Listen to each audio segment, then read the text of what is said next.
자, 계속하겠습니다. 47번. 자, 다음은 신바람 회계의 기계장치와 관련된 자료다. 자, 처분하였고 중간에 그러면 이 자료에 의하여 기계장치 취득원가와 단기 감가상각액은 각각 얼마냐? 요거는 참 요령이에요. 그냥 T자 두 개면은 해결이 되죠. 자, 뭘 그리느냐? 기계장치 계정하고 그 다음에는 감가상각 두 개. 요거 두 개만 머릿속에다 집어넣으면 돼요. 이것만. 자, 기계니까 자산. 자, 차변의 기초. 그 다음에 이제 구입. 그 다음에 처분하면은 남는 게 기말이다. 자, 감가상각 누계액은 기초가 오른쪽에 있죠. 그리고 처분하면은 상각 누계액이 없어지고, 그 다음에 기말. 그러면 요게 IS상의 감가상각액이 되는 거죠. 이렇게. 그러면 나온 대로 집어넣으시면, 자, 기계는 350에 320. 자, 여기가 350에, 자, 320이고, 그 다음에 감가상각 누계액은 120에다가 180. 자, 언제나 우리는 1분 안에 이 문제를 풀어야 되기 때문에 흐름만 딱 잡아주시면 되는 거죠. 자, 그리고 뭐라 그랬어요? 자, X2년 중 기기장치의 일부를 팔았대요. 자, 취득원가 50만원짜리 없어졌고, 자, 얘가 없어질 때 감가상각 누계액은 같이 이렇게 없어지죠? 그러면 이 차액이 새로 이 기기장치를 구입한 금액, 그러면 370에, 그러면 20만원은 새로 이 단기에 구입했고, 자, 감가상각은 금년에 얼마였느냐? 210이니까 90만원을 감가상각을 한 거다. 이렇게 간단하게 나오죠. 자, 그래서 X2년 중에 새로이 취득한 기계는 요거 20. 자, 그 다음에 단기의 감가상각은 얼마냐? 90이 되겠죠. 그래서 20만원과 90만원 하여 5번만 정답이 되는 것을 알 수 있습니다. 자, 48번. X1년 36만원에 기계를 구입했고, 자, 내용연수는 4년에 잔존가액은 6만원으로 추정되었다. 자, 합천사는 감가상각 방법을 연수합계법을 선택했대요. 그러면 X1년 말 감가상각 누계액과 관련된 다음의 설명 중에서 올바른 것은 어떻게 되느냐? 자, 이것도 뭐 간단하게 먼저 연수합계법이라고 그랬으니까 연수합계법은 어떻게 돼요? 자, 취득원가에서 얼마에 구입했느냐? 36만원. 그 다음에 잔존가액을 뺍니다. 자, 잔존가액은 6만원. 자, 그 다음에 연수합계법이니까 내용연수의 합계.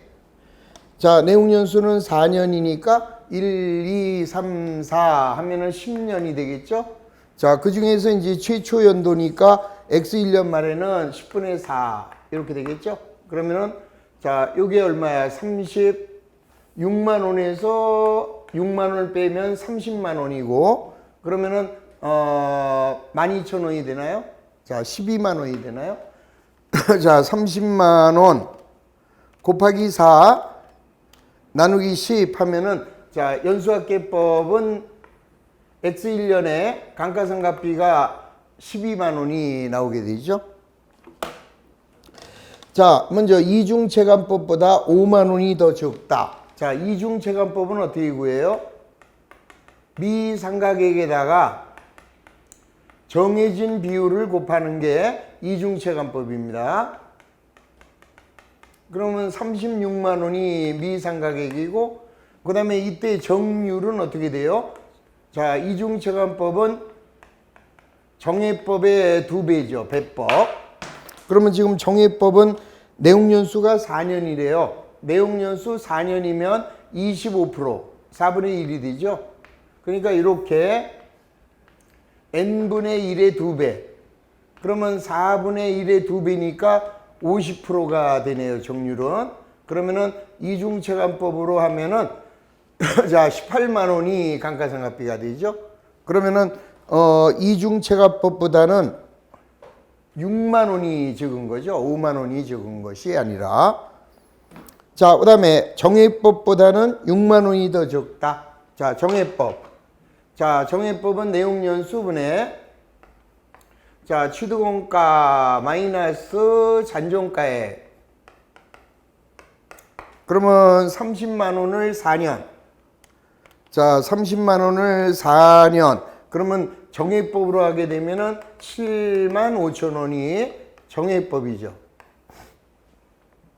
그러면 자, 정해법보다는 6만 원이 더 적다. 5만 원이 더 적다. 아니죠? 자, 4만 5천 원이 더 큰 거죠. 4만 5천 원이 더 크다. 자, 4번. 이중채권법보다 6만 원이 적다. 맞네요.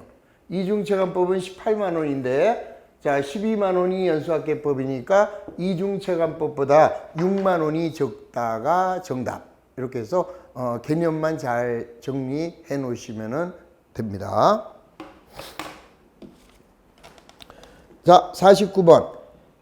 자, 자산의 교환. 자산의 교환은 두 가지만 잘 기억하시면 돼요. 자, 먼저 상업적 실질이 있느냐. 그 다음에는 상업적 실질이 없느냐. 자, 상업적 실질이 있는 경우 취득원가하고 그 다음에 교환손익을 찾아야 되고요. 자, 상업적 실질이 없다면 자, 취득원가와 교환손익을 어떻게 구성하느냐. 상업적 실질이 없다면 교환손익은 나오지 않습니다. 그러면 이 경우에는 취득원가는 자, 제공한 자산의 공정가액에다가 자, 현금 지급액을 더하거나 그 다음에 현금 수취액을 차감.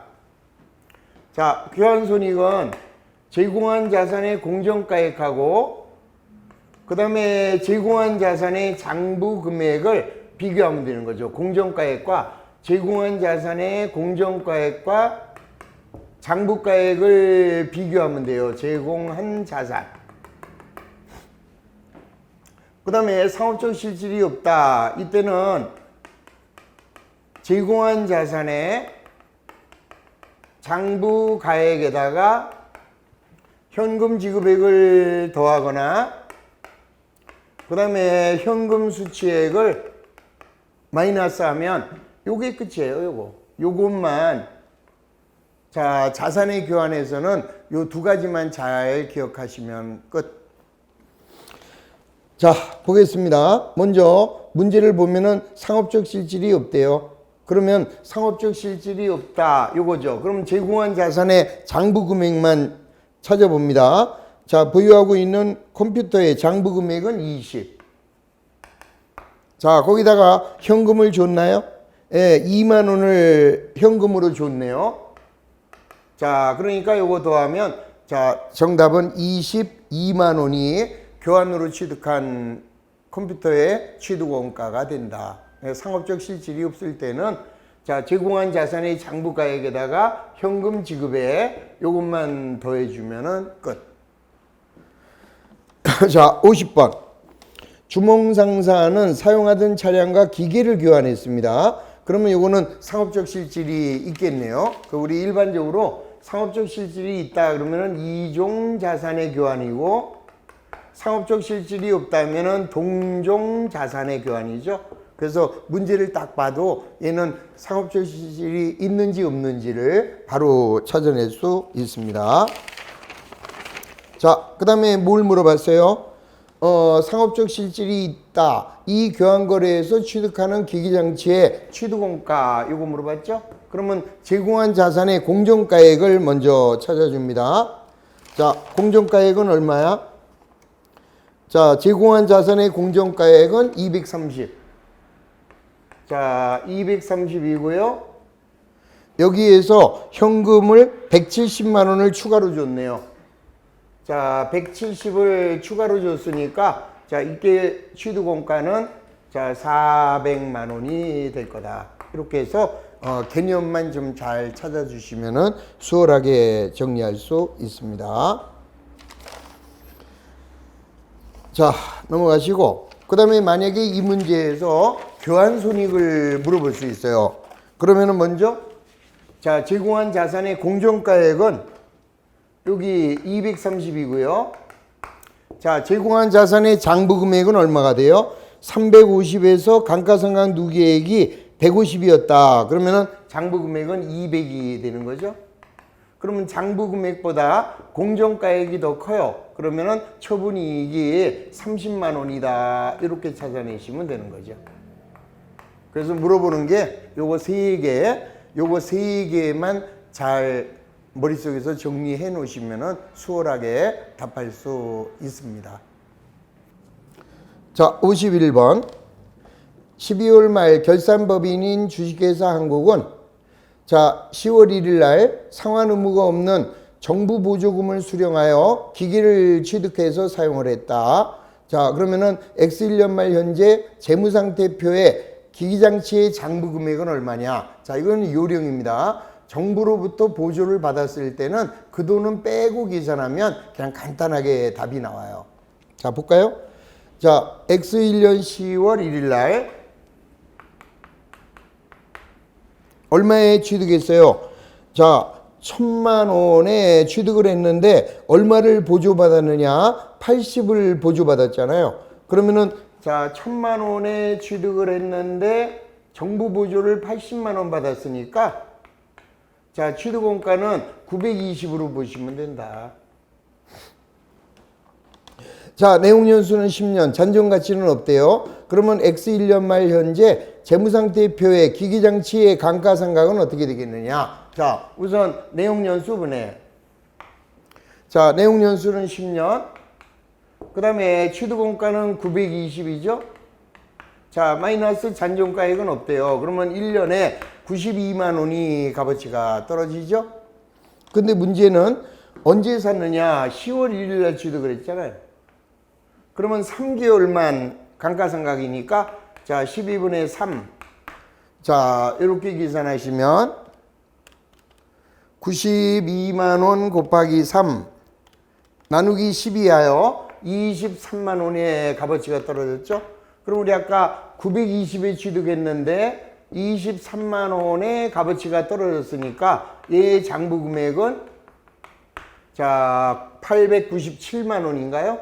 자, 장부 금액은 897만 원이 자, 출제자가 요구하는 자, 기계의 장부 금액이 되는 거죠. 언제나 정부로부터 보조받은 거 그거 무시하고 빼고 이렇게 계산하시면은 수월하게 답이 나옵니다. 자, 52번.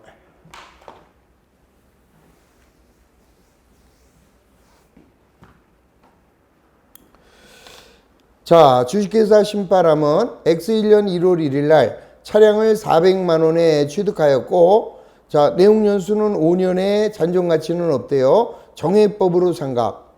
자, 주식회사 신바람은 재평가 모형을 적용하고 있고 X2년 말 차량의 공정가치가 120이래요.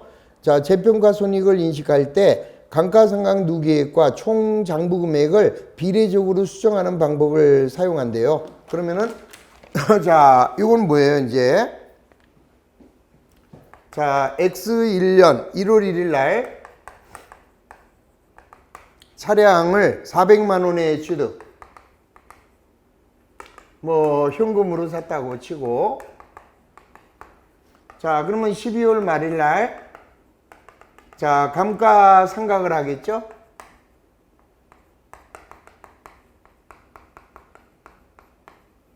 그러면 자, 얘는 내용연수는 5년에 잔존가액은 없대요.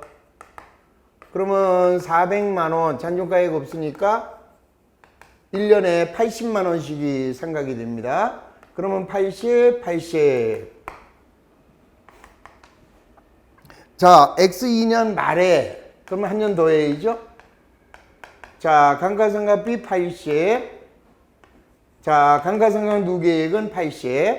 그런데 X2년 말, 얘를 재평가했더니, 자, 재평가했더니 공정가액이 120이래요. 그러면, 자, 우리는 이거를 어떻게 해야 돼요? 자, 언제나 비례수정법에서는 무조건 신구 선생만 모시워라. 그러면 신은 얼마야? 공정가치 120. 구는 자 400이 취득을 해서 160이 값어치가 떨어졌으니까 240. 그러면은 50%가 값어치가 떨어졌죠? 자, 그러면 이제 여기서 어떻게 회계 처리를 해야 될까요? 자, 차량도 50%를 죽이고 감가상각 누계액도 50%를 줄여요. 그러면 차량 운반구는 200으로 줄고 50%가 줄었으니까 자, 감가상각 누계액도 80만 원이 줄겠죠. 160에서 50%니까 80으로 이렇게 줍니다. 그러면 결국 120만 원만 재평가 손실이 이루어지는 거죠. 자, 보세요. 우리 240짜리가 120으로 바뀌었으니까 120만 원의 재평가 손실이 발생한 거죠. 자, 그러면 문제가 요구하는 X2년 말 재무상태표에 공시되는 감가상각 누계액은 얼마냐? 자, 얼마예요? 지금 160만 원이었는데 얘가 80만 원이 아웃됐어요. 따라서 재무상태표에는 자, 기계장치가 400에서 200이 됐고 자, 감가상각 누계액은 160에서 80으로 줄었잖아요. 그래서 얘는 얼마가 돼요? 새로운 120만 원의 기계장치로 재평가가 이루어진 거죠. 자, 문제가 요구하는 것은 감가상각 누계액이 얼마냐 그랬으니까 정답은 80만 원이 정답이 되는 것을 알 수 있죠. 자, 언제나 비례수정법이다 라고 할 때는 이런 식으로 신구 이렇게 죽여주시면 간단하게 답이 보이는 거죠. 자, 53번. 다음 중 IFRS에서 규정하고 있는 투자부동산에 대한 내용으로 옳지 않은 거. 자, 언제나 우리 투자부동산하고 이 유형자산하고 구분을 좀 잘 해주시면 돼요. 자, 투자부동산은 영업활동을 위해서 보유하는 게 아니죠. 자, 장기 시세 차익을 목적으로 하거나 임대를 목적으로 구입한 자산이 요게 투자부동산이다. 1번 투자부동산은 임대 수익이나 시세 차익을 얻기 위하여 보유하고 있는 부동산을 말한다. 오케이. 자, 토지를 자가 사용할지 또는 정상적인 영업 과정에서 단기간에 판매를 할지 결정하지 못했대요. 그러면은 얘는 시세 차익을 목적으로 한 것으로 봐라. 투자부동산으로 봐라. 이 소리죠. 자, 3번 투자부동산은 최초 인식할 때 원가로 측정. 이 경우 거래 원가는 최초 측정에 포함하며 구입한 투자 부동산의 원가는 구입 금액과 자, 구입에 직접 관련이 있는 지출을 포함하죠. 당연한 얘기예요. 자산의 취득 원가는.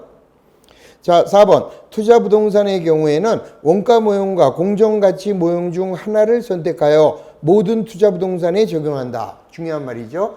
유형자산이나 무형자산은 원가 모형이나 재평가 모형 중 하나를 선택하되 분류별로 유형자산에 또는 무형자산의 분류별로 적용을 하는 거고, 그에 비해서 투자부동산은 자, 취득원가하고 공정가치를 비교합니다. 자, 재평가 모형이 아니라 공정가치 모형이죠. 그 대신에 모든 투자부동산에 동일하게 적용한다. 그게 지금 틀린 얘기죠. 자, 그래서 투자부동산의 경우에는 원가 모형과 공정가치 모형 중 하나를 선택하여 모든 투자부동산에다가 적용. 그 다음에 차이점. 자, 유형자산이나 무형자산은 재평가를 해서 차익이 나와요. 재평가 이익이 나오거나 재평가 손실이 나옵니다. 그러면 재평가 이익이 나오면 기타 포괄손익으로 가죠. 자, 그 대신 재평가 손실이 나오면은 당기손익으로 넘어가죠. 그런데 투자부동산의 경우에는 자, 무조건 투자부동산 평가이익, 투자부동산 평가 손실을 하여 얘는 기타 포괄로 안 가죠. 무조건 당기손익으로 반영이 된다. 자, 그래서 5번 투자부동산을 공정가치로 측정하는 경우 공정가치 변동으로 발생하는 이익은 기타 포괄 손익으로 가는 것이 아니라 어디로 간다고요? 당기손익으로 배부된다. 그래서 5번이 바로 틀린 것을 이해하셔야 합니다. 자, 54번. 자, 주식회사 신바람은 임대 목적으로 X1년 초 80만 원의 건물을 취득했대요. 건물의 내용 연수는 10년이고 잔존 가치는 없다. 자, 주식회사 자, 신바람은 투자부동산을 공정가치 모형으로 평가하고 있으며 결산일은 매년 12월 말일이래요. 자, 여기 좀 중요한 게 하나 있죠? 자, 요거 싹 그림 그리시면은 자, 원래 얼마에 샀어요? X1년 초에 80만 원에 취득했습니다. 자, 그 다음에 투자부동산을 자, 원가 모형으로 가면은 감가상각을 해요. 근데 공정가치 모형으로 갈 때는 감가상각을 할 필요가 없어요. 왜? 공정가치 안에 이 부동산의 가격이 이미 녹아져 있기 때문에. 그러니까 자, 얘가 얼마가 됐느냐? 75만 원이 됐고, 자, 그 다음 년에는 78만 원이 됐다. 그러면은 얘는 자, X1년이죠? 이때는 5만 원의 자, 투자부동산의 평가 손실이 생기고, 그 다음에 얘는 3만 원의 투자부동산 평가 이익이 생겨서 당기 손익이 반영한다며요. 그러면 얘는 75가 되고, 자, 78이 됨으로써 이렇게 끝난 거예요. 그러면 자, 문제가 요구하는 X2년도에 자, 재평가 손익은 얼마냐? 그러면은 바로 3만 원이 이익이죠. 자, 요거 차변의 투자부동산 80. 자, 현금을 80. 그랬다가 12월 말일 날은 5만 원이 죽어요. 그러면 투자부동산이 5만 원. 그 다음에 투자부동산의 평가 손실이 5만 원. 이렇게 가서 얘는 IS의 비용으로 가서 이제 죽어버리는 거예요, 그냥. 그리고 이제 그 다음 년도 12월 말일 날은 75만 원짜리가 78만 원이 됐으니까 자, 이때는 투자부동산이 3만 원이 늘어나죠. 그리고 대변에는 투자부동산의 평가이익이 자, 3만 원. 그래서 얘는 IS의 그냥 수익으로 자, 수익으로 그대로 살아있는 거죠. 이렇게 해서 자, 투자부동산의 평가이익과 평가손실은 당기손익에 반영이 된다라는 거 이것만 기억하시면 되겠습니다. 자, 따라서 정답은 3번. 자, 55번. 자, 서울상사는 순자산이 240이고 매년 평균 순이익이 34만 원인 수원상사를 매수하고자 한대요. 자, 동종기업의 일반 정상 수익률은 10%고 할인율은 12%. 자, 초과 수익력은 매수 후에도 5년간 계속되리라고 예상이 됩니다. 자, 초과이익 환원법에 의한 영업권의 평가 금액은 얼마가 되느냐. 자, 이것도 아주 알고 보면은 쉬운 문제죠. 자, 우선 어떤 거든 초과이익이 얼마인지를 봐야 돼요. 자, 초과이익은 얘가 다른 동종업종보다 더 받을 수 있는 돈, 이게 이제 초과이익이죠. 자, 먼저 순자산이 240인데 얘가 속한 기업의 정상 수익률은 10%. 그러면 남들처럼 벌면 순자산 240만 원에 10% 24만 원 정도를 벌면 남들처럼 버는 거예요. 근데 얘는 34만 원을 벌고 있잖아요. 그러면 초과이익이 10만 원이 나오게 되는 거죠. 자, 요거 이제 처리 방법. 자, 세 가지가 있어요. 자, 순이익환원법.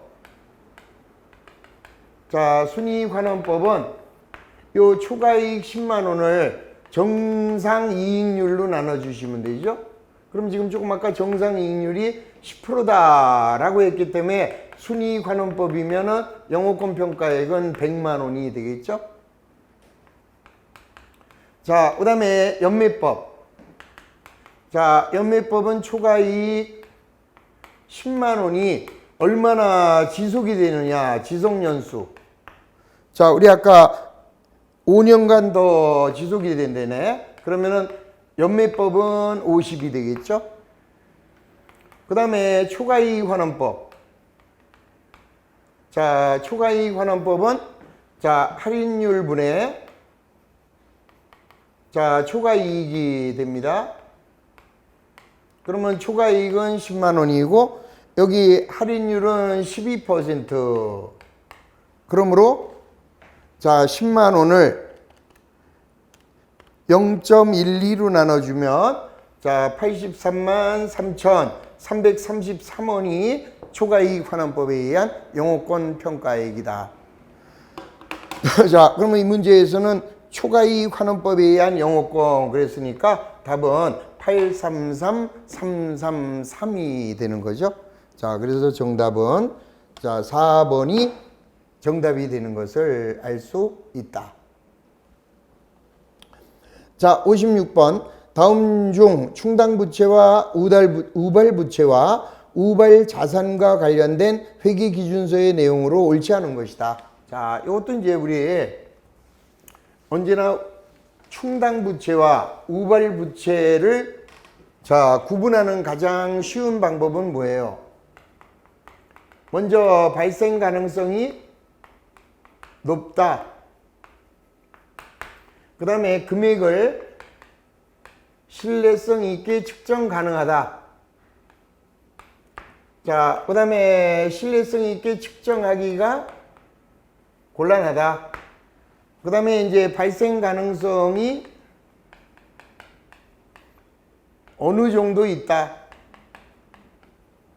자, 그 다음에 발생 가능성은 희박하다. 이렇게 나눠주는 거죠.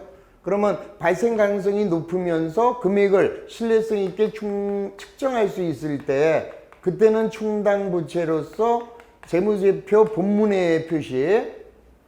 그 다음에 발생 가능성은 높지만 금액의 신뢰성 추정이 어렵다. 그러면 얘는 우발부채로서 자, 얘는 본문에 표시하면 안 돼요. 주석에만 공시. 자, 발생 가능성이 어느 정도 있는 경우에도 주석 공시에 자, 주석 공시예요. 우발부채죠. 이건 다. 자, 우발부채로서 주석 공시. 자, 발생 가능성이 희박하면은 없죠. 그리고 이제 우발 자산은 어떠한 경우에도 자산으로 인식해서는 아니 된다. 자, 1번. 충당부채의 명목가액과 현재가치의 차이가 중요하다면 언제나 명목가액과 현재가치 차이가 중요하면 무조건 현재가치로 가는 거죠. 2번. 부발부채는 부채의 인식 기준을 충족하지 못하므로 부채로 인식해서는 안 되죠. 충당부채는 부채로 인식하지만 우발부채는 주석으로서만 표시해. 3번. 자원의 유출 가능성이 매우 높더라도 우발부채로 주석 공시하는 경우 존재하죠. 이거 자, 발생 가능성이 높지만 금액의 신뢰성 있는 추정이 어렵다면 이때는 충당부채가 안 되고 우발부채로 표시가 되죠. 자, 4번. 우발부채는 재무제표에 충당부채는 반드시 재무제표에 표시가 되는 거죠. 5번.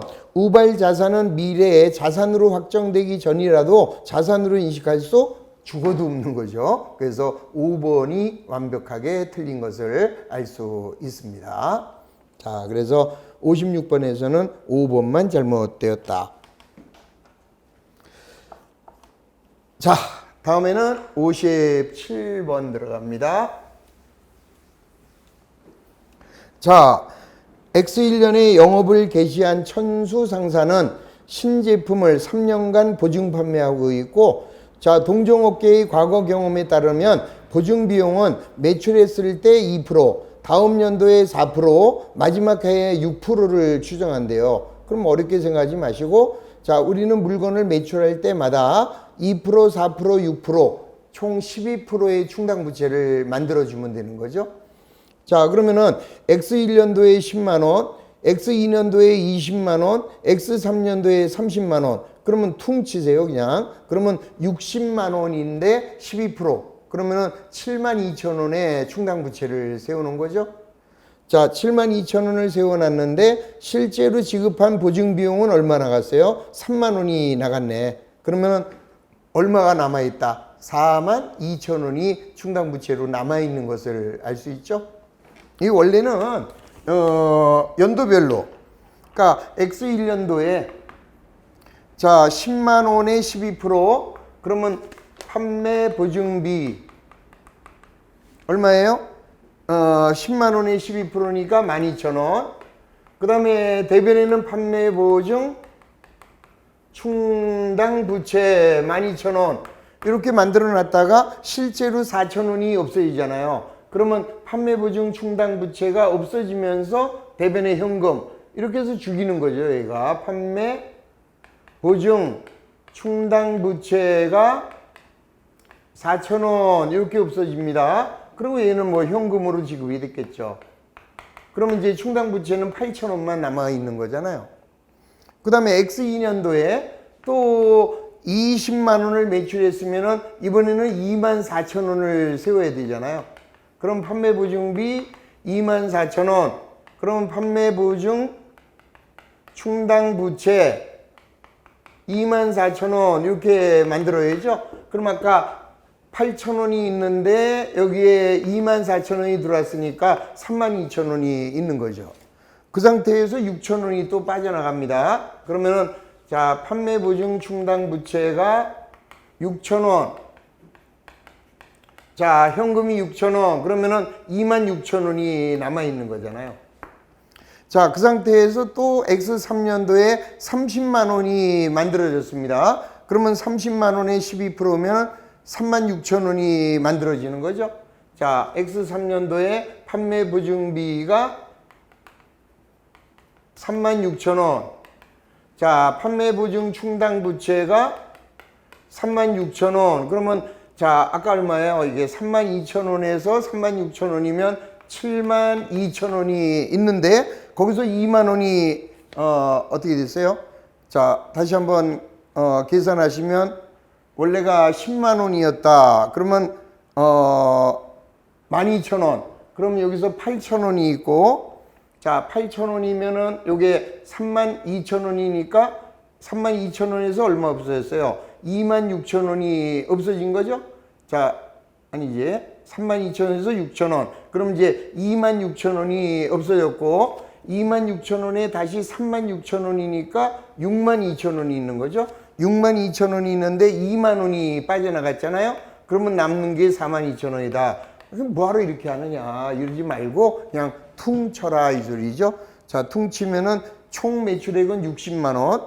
자, 60만 원에 12%면은 72,000원. 자, 이 중에서 실제로 지급한 게 3만 원. 그러면 42,000원이 남아있다. 이래버리면은 가장 간단한 거죠. 이럴 필요가 없다라는 것만 이해하시면 되는 거예요. 자, 58번입니다. 자, 사채. 야, 이게 너무 쉬운 거죠. 사채의 발행가액은 자, 언제나 액면의 현재 가치와 액면 이자의 현재 가치. 자, 그러면 액면은 5,000. 그 다음에 액면 이자는 5천만 원에 연 10%니까 500. 자, 여기 이제 현가표만 곱하면 돼요. 자, 뭐에 대한 현가표예요? 반드시 시장 이자율의 현가표. 자, 얘는 원금 이론의 현재 가치죠.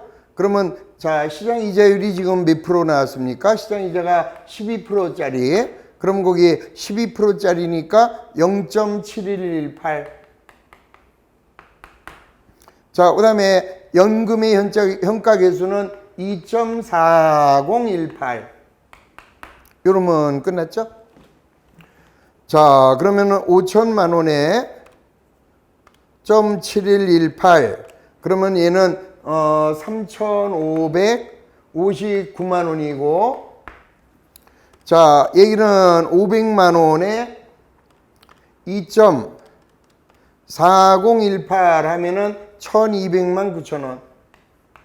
그러면 발행가액은 더하면 4759만 9천 원이 사채의 발행가액이라는 것을 알 수 있죠. 그래서 정답은 2번. 자, 언제나 사채 문제가 나오면 장유유서 안에 답이 있다. 이렇게 생각하시면 됩니다. 자, 59번. 자, 주식회사 범아는 200만 원의 사채를 190에 발행하였고, 자, 사채 상환이익 구하는 거. 이건 똑같아요. 언제나 사채 문제는 자, 무조건 장유유서 안에 답이 보입니다. 장유유서. 자, 먼저 장부 금액은 얼마야? 자, 190만 원에 발행을 했으니까 얘가 190이죠. 자, 그 다음에 시장이자가 유효이자니까 12%고, 자, 액면이자는 10%. 자, 시작합니다. 그러면 190만 원에 자, 12% 하면은 22만 8천 원인데 여기는 20만 원. 그러면은 2만 8천 원이 상가. 그러면 얘는 192만 8천 원이 됩니다. 자, 근데 언제 갚았어요? X2년 1월 1일 날 갚았다. 그럼 이거죠, 이거. 192만 8천 원짜리의 사채를 얼마에? 180만 원에.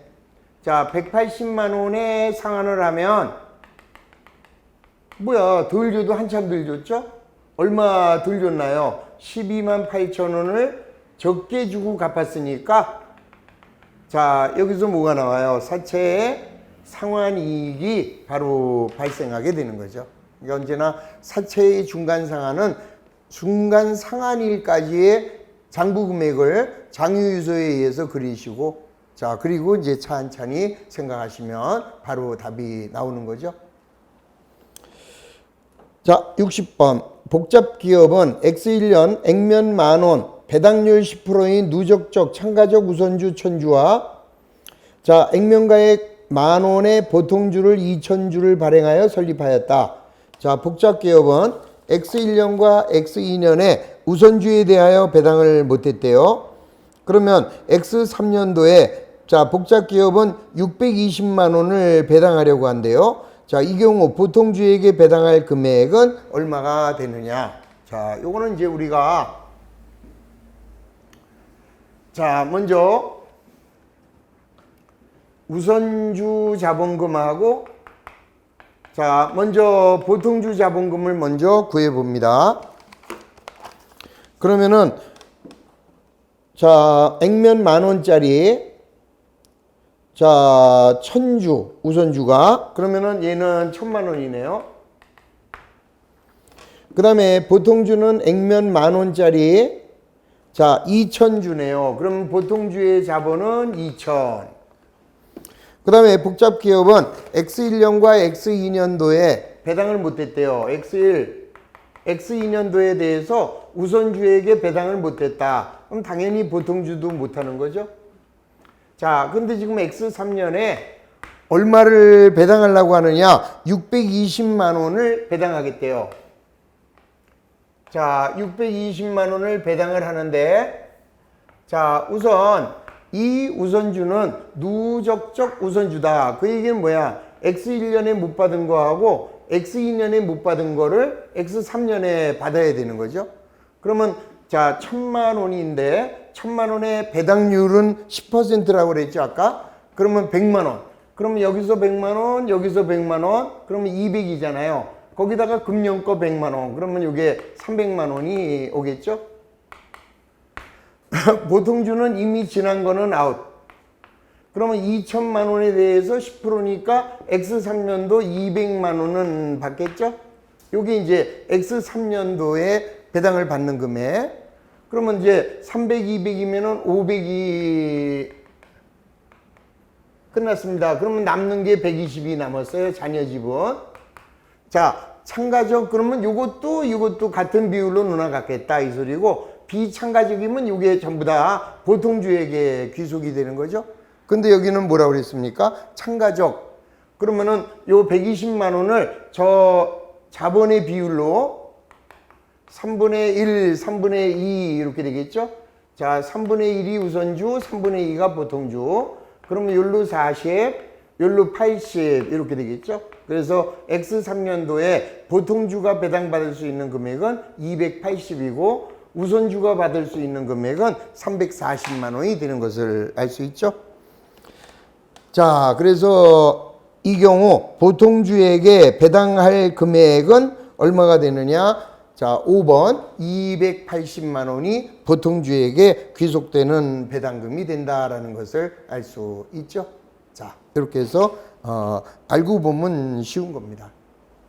자, 거기까지 하시고 또 잠시 쉬었다가 또 61번부터 진행을 하겠습니다. 자, 10분간 쉬겠습니다.